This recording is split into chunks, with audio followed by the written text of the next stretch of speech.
Hello प्यारे बच्चों, क्या आपको ट्रिग्नोमेट्री से बहुत डर लगता है? कहीं आप ऐसा तो नहीं सोचते कि इंट्रोडक्शन टू ट्रिग्नोमेट्री हमें टफ लगा, हमें समझ में नहीं आया, तो उसी तरीका से जो एप्लीकेशन ऑफ ट्रिग्नोमेट्री है वो भी हमें समझ नहीं आएगा, वो भी टफ लगेगा। तो स्टूडेंट्स ऐसा मत सोचिए। इंट्रोडक्शन ऑफ ट्रिग्नोमेट्री का जो बेसिक कंसेप्ट्स है, जैसे ट्रिग्नोमेट्रिक रेशियो हो गए, उनका जो ट्रिग्नोमेट्रिक टेबल है, जो छोटी छोटी वैल्यूज होती हैं आपकी, जो टेबल्स में हमने जैसे 1030 पढ़ा था, 1045 पढ़ा था, 1060 पढ़ा था, वो वैल्यूज हैं वो यूज होंगी एप्लीकेशन ऑफ ट्रिग्नोमेट्री में। और यहाँ पे बहुत ही सिंपल कंसेप्ट्स होते हैं। यहाँ पे हम पढ़ेंगे हाइट एंड डिस्टेंस, तो उसमें बहुत ही सिंपल कंसेप्ट्स बनेंगे। तो स्टूडेंट्स इस लेक्चर को यहीं पे स्टार्ट करते हैं।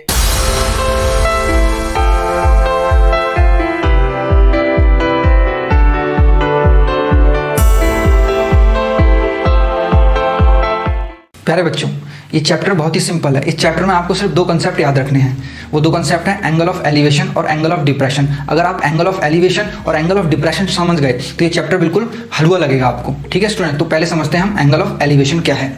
ये स्टूडेंट्स देखिए, आसमान में कोई पतंग उड़ रही है। अब ये आसमान में पतंग उड़ रही है तो यहाँ पे कोई स्टूडेंट खड़ा है, तो उस पतंग को वो कैसे देखेगा? सर उठा के ऊपर देखेगा। ठीक है, ऐसे तो नहीं देखेगा सर नीचे करके, सर उठा के देखेगा। तो ये देखिए, अगर वो स्टूडेंट उस पतंग को सर उठा के देखता है, मतलब ऊपर की तरफ देखता है, तो वहां पे बनता है हमारा एंगल ऑफ एलिवेशन। ठीक है स्टूडेंट, अब देखिए, अगर उस पतंग को ये ऊपर नजर उठा के देख रहे हैं तो इनकी आंखों और पतंग के टॉप में जो एक लाइन बनेगी, इन दोनों को जो लाइन ज्वाइन करेगी उसको हम कहेंगे लाइन ऑफ साइट। ठीक है, तो आपको ये समझने के लिए कि लाइन ऑफ साइट क्या होती है। ठीक है, तो लाइन ऑफ साइट इन दोनों इनकी आंखों को, ऑब्जर्वर जो होंगे उनकी आंखों को और पतंग के टॉप को जो ज्वाइन करेगी उसको लाइन ऑफ साइट कहेंगे। और ये ग्राउंड है, ग्राउंड पे ये खड़े हैं और ग्राउंड के साथ जो एक हॉरिजॉन्टल लाइन बनती है, उसके पैरेलल में एक जो लाइन बनती है उसको हम हॉरिजॉन्टल कहते हैं। तो हॉरिजॉन्टल से जब एंगल जो बनेगा लाइन ऑफ साइट का, उसको ही हम कहते हैं angle of elevation. Angle of elevation, ठीक है, तो बिल्कुल सिंपल है ये। अगर हॉरिजॉन्टल से ऊपर की तरफ कोई एंगल बन रहा है तो वह एंगल ऑफ एलिवेशन होगा। ठीक है स्टूडेंट्स, अब दूसरा हम समझेंगे एंगल ऑफ डिप्रेशन। मान लीजिए एक घर है, उस घर पर एक लड़की खड़ी है। पिछले क्वेश्चन में हमने लड़का लिया था, अब यहाँ पे लड़की ले रहे हैं। मान लीजिए यहाँ पे कोई लड़की खड़ी है घर की बालकनी में। ये घर है, ग्राउंड से कुछ ऊंचाई पे है, मान लीजिए इसकी हाइट है h, कुछ h हाइट पे ये लड़की खड़ी है। ठीक है, h क्या हाइट है? घर की हाइट है। ठीक है, अब h हाइट पे है तो इसके h हाइट के पैरेलल में जो इसकी आंखें हैं, ग्राउंड के पैरेलल में एक लाइन बनेगी, एक लाइन हम ड्रॉ करेंगे। वो लाइन क्या हो जाएगी? Horizontal line. ठीक है स्टूडेंट, सबसे पहले हमें हॉरिजॉन्टल लाइन देखनी होती है। तो इस ग्राउंड के पैरेलल में h हाइट पे एक जो लाइन बनेगी, ठीक है, उसको क्या कहेंगे? Horizontal line. अब देखिए, ये कोई लड़की यहाँ पे खड़ी है बालकनी में और नीचे पानीपुरी वाला आया है, तो इसके कुछ फ्रेंड्स हैं वहाँ पे पानीपुरी खा रही हैं। ठीक है, अब पानीपुरी खा रही है तो इनका भी मन कर रहा है पानीपुरी खाने का, है ना? लड़कियों को बहुत पसंद होती है पानीपुरी, तो इनका भी मन कर रहा है, तो इनका ध्यान बिल्कुल एकदम से वहां जाता है। तो इनकी आंखों और पानीपुरी के बीच में जो लाइन सेगमेंट बनेगी उसको लाइन ऑफ साइट कहेंगे। ये देखिए, ये जो है वो लाइन ऑफ साइट है, ये वाली। ये देखिए, पानीपुरी और इनकी आंखों के बीच में जो भी लाइन बन रही है उसको लाइन ऑफ साइट कहते हैं। अब देखिए, हॉरिजॉन्टल लाइन ये थी जो ग्राउंड के पैरेलल है। अब उस लाइन से, हॉरिजॉन्टल लाइन से नीचे की तरफ जो एंगल बनेगा, नीचे की तरफ लाइन ऑफ साइट नीचे की तरफ एंगल बनाएंगे, क्योंकि भाई नीचे देख रहे हैं ना, तो हॉरिजॉन्टल सरफेस से, हॉरिजॉन्टल जो लाइन होगी उससे नीचे की तरफ जो एंगल बनेगा वो होता है angle of depression. Angle of depression. अब देखिए, जब ये नीचे की तरफ देख रही है तो इनको गर्दन नीचे करनी पड़ रही है ना, गर्दन नीचे करनी पड़ रही है। तो जब भी एंगल ऑफ डिप्रेशन बनता है तो जो ऑब्जर्वर होता है उसको अपनी गर्दन नीचे करनी पड़ती है। वहीं पे जब एंगल ऑफ एलिवेशन होता है तो वहां पे ऑब्जर्वर को अपनी गर्दन ऊपर करनी पड़ती है। तो यहां से आप ये फर्क देख सकते हैं। अब हम करेंगे क्वेश्चंस। देखिए स्टूडेंट्स, अब देखेंगे हम एक्सरसाइज 9.1 के क्वेश्चंस। तो ये पहला क्वेश्चन है, इसमें ये क्या कह रहे हैं? A circle artist is climbing a 20 metre long rope which is tightly stretched from the top of the vertical pole to the ground. Find the height of the pole if the angle made by the rope with the ground level is 30. ठीक है students, तो ये देखिए, ये उसका diagram बना हुआ है। ये जो दी गई है, जो मैंने डिनोट की है AC से, ये क्या है? रोप है और ये ग्राउंड है। इसको हम ऐसे डैश डैश कर देते हैं, ये रिप्रेजेंट करता है कि ये ग्राउंड है। तो ये ग्राउंड है। आप एग्जाम पे ऐसा मत करना, आप सिर्फ ABC बनाना। ठीक है स्टूडेंट, तो आपको समझाने के लिए बता रहा हूँ। ये ग्राउंड है, BC ग्राउंड है और ये रोप है और ये पोल है AB पोल है। तो ये देखिए, इसमें ये रोप को यहाँ पे बांध दिया है और यहाँ पे बांध दिया है, इसके टॉप से टाइटली बांध दिया है। अब ये जो रोप है ये ग्राउंड के साथ 30 डिग्री का एंगल बना रही है। ठीक है, अब यहाँ पे कोई आर्टिस्ट आएगा और वो आर्टिस्ट इस पे चलना स्टार्ट कर देगा, क्लाइंब करना स्टार्ट कर देगा। ऐसे आपने देखा भी होगा सर्कस में। ठीक है स्टूडेंट्स, तो अब देखिए, अब हमें बोला है कि इसकी हाइट निकालनी है, आपकी जो पोल है ये, इसकी हाइट निकालनी है ना। ये तो बोला है हमें, find the height of the pole. ये पोल है, तो इस पोल की आपको हाइट निकालनी है। कितना आसान क्वेश्चन है। तो आपको इसमें क्या यूज़ करना है, ये क्या है ए बी और ये ए सी। अगर मान लीजिए ये एंगल है, जैसे हम लेते थे ना, ये एंगल थीटा है, तो अगर ये थीटा है तो ये क्या हो जाएगा, ये परपेंडिकुलर हो जाएगा और ये हाइपोटेन्यूज हो जाएगा और ये बेस हो जाएगा। क्योंकि भाई जो ये पोल है ये तो वर्टिकली खड़ा है ना, 90 डिग्री खड़ा है, तो ये तो 90 डिग्री बना रहा है ग्राउंड के साथ। तो ये ट्रायंगल क्या बन गया, राइट एंगल ट्रायंगल बन गया। तो राइट एंगल ट्रायंगल में अगर ये थीटा है तो ये क्या है, ये परपेंडिकुलर, जो उसके सामने होगा वो परपेंडिकुलर होगा। अब देखिए आप स्टूडेंट्स, आपको निकालना ये है, तो मैं ये लूंगा और ये लूंगा, है ना। तो मैं ऐसा कौन सा ट्रिग्नोमेट्रिक रेशियो लूँ जिसमें परपेंडिकुलर आता हो और हाइपोटेन्यूज आता हो, सोचिए। तो स्टूडेंट्स हम लेंगे साइन। साइन क्या होता है आपको मैंने बता रखा है, साइन थीटा होता है परपेंडिकुलर अपॉन हाइपोटेन्यूज, तो वही हम लेंगे। तो यहाँ पे हमें थीटा की वैल्यू दे रखी है, कितनी है 30। तो देखिए थीटा इज इक्वल टू 30 है, तो उसकी वैल्यू हम लेंगे, यहाँ पे रखेंगे हम साइन 30। क्या होता है परपेंडिकुलर, परपेंडिकुलर क्या है हमारा ए बी है, और हाइपोटेन्यूज, हाइपोटेन्यूज कितना है 20, उसको हम क्या लेंगे ए सी। तो साइन 30 हमारा हो जाएगा ए बी अपॉन ए सी।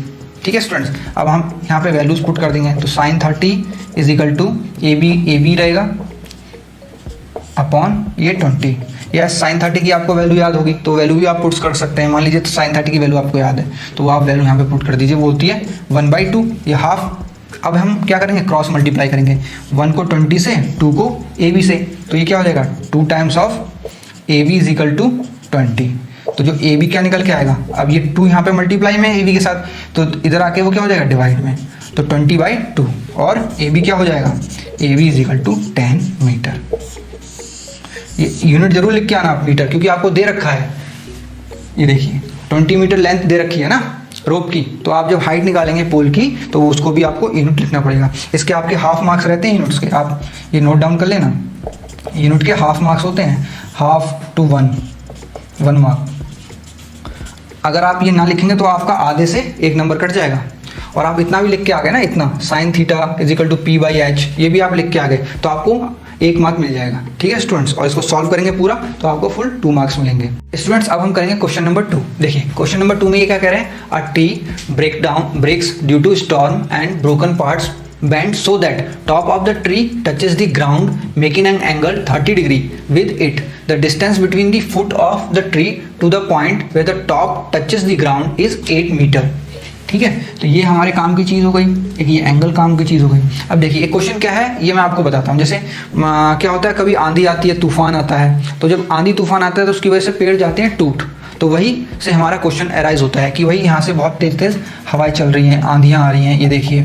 ठीक है, इसके कारण पेड़ जो है हमारा जो ट्री है वो बीच में कहीं यहाँ से ब्रेक हो गया। अब ये ब्रेक हो जाएगा तो यहाँ पे क्या होगा, ऐसे करके ब्रेक हो गए इधर कहीं जाएगा तो यहाँ टच हो जाएगा। ठीक है, तो ये क्या बन गया, एक राइट एंगल ट्रायंगल बन गया। ब्रेक हो गया ना, तो ये इसकी एक परपेंडिकुलर हो गया। और ये जो एंगल जो उसका पेड़ का टॉप क्या होता है, ये टॉप होता है, टॉप ऑफ द ट्री ये होता है। लेकिन जब ये बैंड हुआ, ब्रेक हो गया हवा की वजह से, तो ये ग्राउंड को टच कर रहा है, तो वहीं टच कर रहा है and touches the ground and making an angle of 30 degree. तो ये एंगल क्या बना रहा है, ये 30 डिग्री बना रहा है। ठीक है, मुझे लगता है आपको समझ आ गई होगी ये बात, ये 30 डिग्री बना रहा है। तो और फिर जहाँ ये टच कर रहा है, मान लीजिए यहाँ से टच कर रहा है, तो यहाँ से जो उसका टॉप है ये डिस्टेंस भी दे रखा है इन्होंने 8 मीटर। ये 8 मीटर आपको डिस्टेंस दे रखा है। अब देखिए ट्रायंगल हमारा बन गया, अब ट्रिग्नोमेट्रिक रेशियो निकालेंगे, आंसर आ जाएगा। तो देखिए इस ट्रायंगल को हम शिफ्ट कर लेते हैं, इस तरफ शिफ्ट करके लाते हैं। ये देखिए ये ट्रायंगल है, ये एंगल कितना है 30 है, और ये डिस्टेंस भी दे रखा है, ये 8 मीटर है। तो यहाँ पे बनाएंगे, आप इसको नेमिंग कर दीजिए ABC।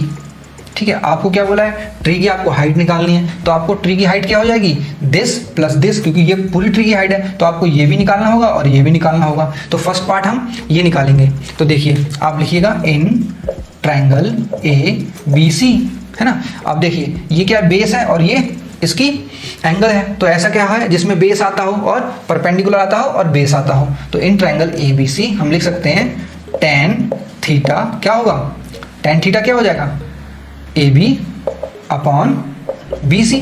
ये आप लिख सकते हैं, डायरेक्ट आप ऐसे भी लिखा सकते हैं tan 30, क्योंकि यहाँ थीटा की जगह क्या दे रखा है 30, तो आप ऐसे भी लिख सकते हैं tan 30 ट्रायंगल ABC में क्या है परपेंडिकुलर अपॉन बेस। तो परपेंडिकुलर क्या है इसमें AB है और बेस क्या है BC है। तो देखिए आप वैल्यूज पुट कर दीजिए, आप जो पता है आपको। tan 30 AB की वैल्यू हमें नहीं पता, BC की वैल्यू हमें पता है 8। tan 30 कितना होता है 1/√3 होता है। टेबल आपको जरूर याद रखनी है। क्रॉस मल्टीप्लाई करेंगे आप तो क्या हो जाएगा, यहाँ देखिए क्रॉस मल्टीप्लाई हम यहाँ करते हैं तो ये ए बी √3 से मल्टीप्लाई होगी तो क्या हो जाएगा, √3 times of A B is equal to 8 × 1, 8 × 1 = 8। अब देखिए मल्टीप्लाई में है तो इधर आके डिवाइड हो जाएगा तो A B is equal to 8/√3।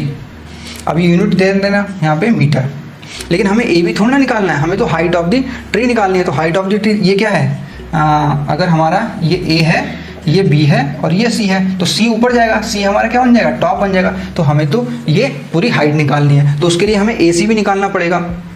अब देखिए हमारे पास बेस है और हाइपोटेन्यूज, तो ऐसा कौन सा हम ट्रिग्नोमेट्रिक रेशियो यूज करें जिसमें बेस और हाइपोटेन्यूज का यूज हो। तो हमने आपको पढ़ाया था कि कॉस थीटा क्या होता है, कॉस थीटा होता है बेस अपॉन हाइपोटेन्यूज। तो कॉस 30 डिग्री, थीटा यहाँ पे 30 है, बेस हमें पता है, बेस कितना है 8 है, हाइपोटेन्यूज हमें नहीं पता।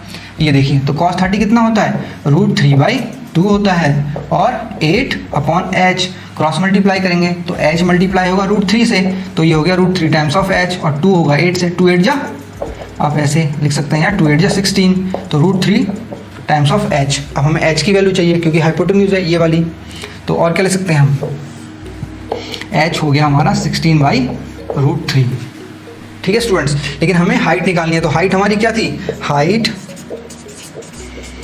ऑफ ट्री वो है हमारी ए बी प्लस ए सी।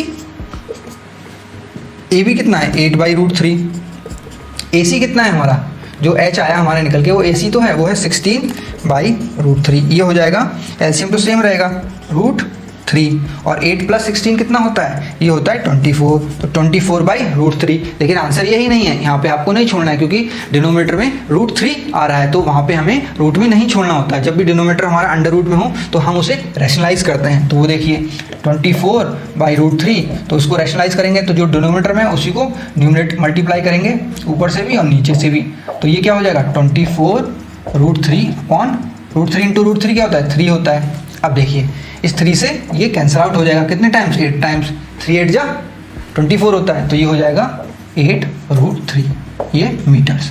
तो ये हमारा आंसर है। ठीक है, अब स्टूडेंट्स देखिए क्वेश्चन नंबर 3। क्वेश्चन नंबर 3 में ये क्या कह रहे हैं, a contractor plans to install 2 slides for the children to play in park for the children below the age of 5 years। She prefers to have a slide whose top is at a height of 1.5 meter and is inclined at an angle of 30 degree to the ground, whereas for elder children she wants to have a steep slide। steep मतलब जिसमें angle ज़्यादा होगा, सीधी खड़ी होगी, at a height of 3 meter and inclined at an angle of 60 degree to the ground। what should be the length of slide in each case। तो students इसमें क्या होता है, जैसे पार्क होते हैं, पार्क में जो स्लाइड्स होती हैं वो इंस्टॉल कर रहे हैं कोई, तो उनके बारे में बताया गया। तो 2 स्लाइड्स बनाई गई हैं, ये देखिए जो पहली स्लाइड्स है ये स्लाइड्स है, हाइट दे रखी है कितनी 1.5 मीटर, ठीक है, और एंगल कितना बना रही है 30 डिग्री टू दी ग्राउंड, ये ग्राउंड है। दूसरी जो स्लाइड है उसकी हाइट ज़्यादा दे रखी है तो बड़ा ट्रायंगल हम बनाएंगे। ये देखिए इसकी हाइट दे रखी है 3 मीटर और ये एंगल बना रही है 60 डिग्री। तो आपको फाइंड आउट करना है length of the slide in each case. तो इसकी लेंथ बतानी है और इसकी लेंथ बतानी है। यहीं पे तो बच्चे स्लाइड करते हैं, इस तरफ से चढ़ते हैं और इससे स्लाइड करते हैं। तो जो ये ट्रायंगल है इनकी आप नेमिंग कर दीजिए A B C, ये हो गया P Q R। अभी देखिए इन ट्रायंगल, इसमें देखिए आपको सोचना है कि परपेंडिकुलर और हाइपोटेन्यूज, आपको ये निकालना है। तो परपेंडिकुलर और हाइपोटेन्यूज ऐसा कौन सा रेशियो होता है, इसमें परपेंडिकुलर हाइपोटेन्यूज का रेशियो होता है, तो वो होता है sin थीटा। तो यहाँ लेंगे हम sin theta is equal to AB/AC। अब थीटा की वैल्यू यहाँ दे रखी है 30, तो यहाँ लिख देंगे हम sin 30 इज इक्वल टू 1.5, क्योंकि AB क्या है 1.5 है और AC हमें पता नहीं है। अब sin 30 क्या होता है 1/2 होता है और ये 1.5/AC, ये सेम रहेगा। अब हम करेंगे क्रॉस मल्टीप्लाई 1 को AC से और 2 को 1.5 से, तो देखिए क्या आता है, तो 2 × 1.5 इज इक्वल टू AC, और लिख सकते हैं हम AC इज इक्वल टू 2 × 1.5 हो जाएगा 3, तो ये हो गया 3 मीटर। तो जो फर्स्ट वाली हमारी स्लाइड थी उसकी लेंथ कितनी निकल के आती है 3 मीटर, अब सेकंड वाली का निकालते हैं हम, तो इसमें भी वही कंसेप्ट लगेगा। ऐसा कौन सा ट्रिग्नोमेट्रिक रेशियो होता है जिसमें परपेंडिकुलर अपॉन हाइपोटेन्यूज होता है, तो ये परपेंडिकुलर है और ये हाइपोटेन्यूज है, तो वही हम लिखेंगे, वो भी साइन थीटा होता है। तो sine theta is equal to P Q upon P R, P Q upon P R. ये देखिए थीटा की वैल्यू यहाँ 60 है, तो वही पुट करेंगे, साइन 60, पी क्यू कितना दे रखा है 3, पी आर की वैल्यू हमें निकालनी है, क्योंकि पी आर क्या है, लेंथ ऑफ स्लाइड है, ये लेंथ ऑफ स्लाइड, ठीक है। तो साइन 60 कितना होता है स्टूडेंट्स, ये होता है √3/2 is equal to 3 upon P R, P R हमें निकालना है, क्रॉस मल्टीप्लाई करेंगे √3 को पी आर से, तो √3 P R is equal to 2 × 3, ये 6 होता है, तो पी आर निकल के कितना आएगा 6/√3। लेकिन जैसा मैंने आपको बताया डिनोमिनेटर में हम अंडर रूट नहीं छोड़ते, तो हमें इसको क्या करना होगा, रैशनलाइज, तो जो डिनोमिनेटर होता है उसी से मल्टीप्लाई डिवाइड कर देना है। तो देखिए ऊपर क्या बन गया 6√3 अपॉन √3 × √3 3। अब ये 6 3 से डिवाइड हो जाएगा, 3 2 या 6, तो ये हो जाएगा 2√3, ये पी आर आ गया। पी आर ही क्या थी, लेंथ ऑफ दी स्लाइड थी सेकेंड वाली में, तो आप लिख देंगे यहाँ पे लेंथ ऑफ स्लाइड 2√3 और फर्स्ट वाली की हो गई 3 मीटर। प्यारे बच्चों अब हम करेंगे क्वेश्चन नंबर 4। तो देखिए क्वेश्चन नंबर 4 में क्या करें, the angle of elevation of the top of tower from a point on the ground which is 30 metre away from the foot of the tower is 30 degree, find the height of the tower. मान लीजिए कोई एक tower है, तो उसके top का angle of elevation दे रखा है, एंगल ऑफ एलिवेशन मतलब टॉप का ही होगा ग्राउंड से, तो अगर ये ग्राउंड है और ये टॉप है टावर का, तो उसका एंगल ऑफ एलिवेशन यहाँ से हमें ऊपर ही देखना पड़ेगा, तो एंगल ऑफ एलिवेशन दे रखा है इन्होंने 30 डिग्री। और भी इन्होंने कुछ दे रखा है, और क्या दे रखा है भाई, which is 30 metre away from the foot of the tower. जो ये पॉइंट है, ये फुट ऑफ टावर तो ये है, this is the foot of tower, foot of tower, ठीक है स्टूडेंट्स। तो ये फुट ऑफ टावर हो गया और ये वो पॉइंट हो गया, तो फुट ऑफ टावर से पॉइंट की दूरी कितनी है 30 मीटर, ये 30 मीटर इसकी दूरी है। तो आपको निकालना है find the height of the tower, tower की हाइट निकालनी है, ये हाइट है, ठीक है। तो अब देखिए ऐसा कौन सा ट्रिग्नोमेट्रिक रेशियो होता है जिसमें परपेंडिकुलर, अभी एंगल के सामने है तो ये परपेंडिकुलर होगा, एंगल ये है तो ये परपेंडिकुलर हो जाएगा और ये बेस हो जाएगा।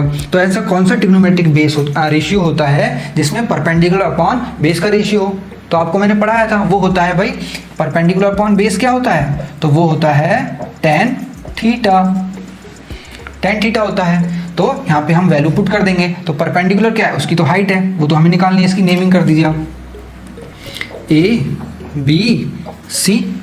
तो परपेंडिकुलर यहाँ पे क्या है AB है और बेस क्या है BC, और थीटा कितना दे रखा है 30, ये वही पुट कर दिया हमने। अब देखिए AB जो हाइट है वो तो हमें निकालनी है, तो उसको वैसा ही रखेंगे, BC रख दीजिए 30 है, tan 30 कितना होता है 1/√3 होता है। ये आपको स्टूडेंट टेबल अच्छे से याद करनी है। तो देखिए अब इनका क्रॉस मल्टीप्लाई करेंगे, AB को √3 से, तो क्या हो जाएगा √3 times of AB is equal to 30 × 1 that is 30। Now AB इधर मल्टीप्लाई में तो इधर डिवाइड हो जाएगा, तो ये हो जाएगा 30/√3। अब ये डिनोमिनेटर में अंडर रूट आ गया है ना, जैसे हम सर्ट्स कहते हैं, तो इनको ऐसे ही नहीं छोड़ते, तो इनको रैशनलाइज करेंगे, ये क्या हो जाएगा 30√3/3। अब देखिए स्टूडेंट ये 30 है, ये 3 है, ये कट हो जाएगा, ये 10 टाइम्स जाएगा, तो क्या हो गया tan√3। This is the height of tower, ठीक है स्टूडेंट्स। तो ये, और हाँ यहाँ पे यूनिट जरूर लिखना, tan√3 मीटर। स्टूडेंट्स अब देखिए क्वेश्चन नंबर 5। क्वेश्चन नंबर 5 में ये क्या कह रहे हैं, a kite is flying at a height of 60 metre above the ground, the string attached to the kite is temporarily tied to the point on the ground, the inclination of the string with the ground is 60 degree, find the length of the string, assume that there is no slack in the string। तो देखिए student question में क्या कह रहे हैं, एक पतंग उड़ रही है, उस पतंग की जो मांझा है, जो धागा है, वो ग्राउंड से बांध दिया गया है टेम्परेरीली, ठीक है। मान लीजिए ये कोई काइट है, इस पॉइंट पे कोई काइट है और ये ग्राउंड है, तो इस पॉइंट से इसका ये धागा जो निकल के आ रहा है, इसको टेम्परेरी इस ग्राउंड से टाई कर दिया गया है, बांध दिया गया है, बांधने पर जो ये एंगल बनाता है वो एंगल कितना बनाता है 60 डिग्री, ठीक है। तो ये 60 डिग्री का एंगल बना रहा है और हाइट दे रखी है उस पतंग की, कितनी दे रखी है 60 मीटर, 60 मीटर हाइट दे रखी है फ्रॉम द ग्राउंड। तो आपको निकालना है लेंथ ऑफ द स्ट्रिंग, तो ये लेंथ हो जाएगी लेंथ ऑफ स्ट्रिंग। अगर स्टूडेंट आपको मेरे वीडियो अच्छे लग रहे हों, आपको ये क्वेश्चंस अच्छे लग रहे हों मेरा सॉल्व करना, तो मेरे वीडियो को लाइक ज़रूर करना, इससे मुझे प्रोत्साहन मिलेगा, ठीक है स्टूडेंट्स। अब देखिए हमें लेंथ की स्ट्रिंग की लेंथ निकालनी है, तो इस ट्रायंगल का हम नामकरण कर देते हैं, ये ए है, ये बी है और ये सी है।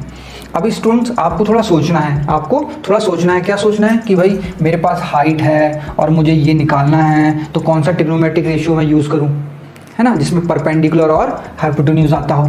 तो थीटा दे रखा है, ये एंगल है, इसके सामने वाली साइड परपेंडिकुलर होती है और परपेंडिकुलर और ये हमें निकालनी है। तो परपेंडिकुलर और हाइपोटेन्यूज का रेशियो हमें यूज़ करना है। तो स्टूडेंट्स परपेंडिकुलर और हाइपोटेन्यूज का रेशियो क्या होता है, साइन थीटा होता है। अब देखिए वैल्यू पुट कर दीजिए, परपेंडिकुलर क्या है ए बी, हाइपोटेन्यूज ए सी और थीटा हमें दे रखा है 60। ऐसे यूज़ करने, बहुत ही सिंपल क्वेश्चन है ये, ठीक है। तो इसमें आप घबराना नहीं। तो ए बी कितना दे रखा है, हाइट ऑफ द काइट कितनी है 60 मीटर एंड ए सी कितना दे रखा है पता नहीं, वो तो हमें निकालना है। साइन 60 होता है √3/2। ये जो टेबल पे भी मेरी वीडियो है, जो ट्रिग्नोमेट्रिक टेबल है वैल्यूज़ है, उन पे भी एक वीडियो बनी हुई है, वो वीडियो आप जरूर जाके देखना कि कैसे इन वैल्यूज़ को याद किया जाए। तो स्टूडेंट देखिए यहाँ पे क्रॉस मल्टीप्लाई करेंगे, 60 को 2 से मल्टीप्लाई करेंगे तो ये हो जाएगा 120 और AC को √3 से, तो √3 टाइम्स ऑफ AC ऐसे लिख सकते हैं। और AC = 120/√3। अब देखिए स्टूडेंट कोई स्ट्रिक्ट रूल नहीं है कि आप इस तरीके से लिखे 120 तो लिख दिया, √3 AC इस तरफ लिख दिया, तो उसको आप ऐसे नहीं लिख सकते। फिर आप AC को इधर लिख लीजिए √3 AC और फिर √3 इधर चला गया डिवाइड में, इसके डिवाइड में। तो देखिए अब इस टाइप की टर्म आई तो आपको इसको रेशनलाइज करना पड़ेगा। अगर यहाँ पे आप छोड़ देंगे तो आपका एक नंबर कट हो जाएगा, यहाँ पे आपको नहीं छोड़ना है, इसका आपको रेशनलाइजेशन करना है। तो √3/√3 से मल्टीप्लाई और डिवाइड करेंगे तो न्यूमरेटर में बनेगा 120√3 और डिनोमिनेटर में 3।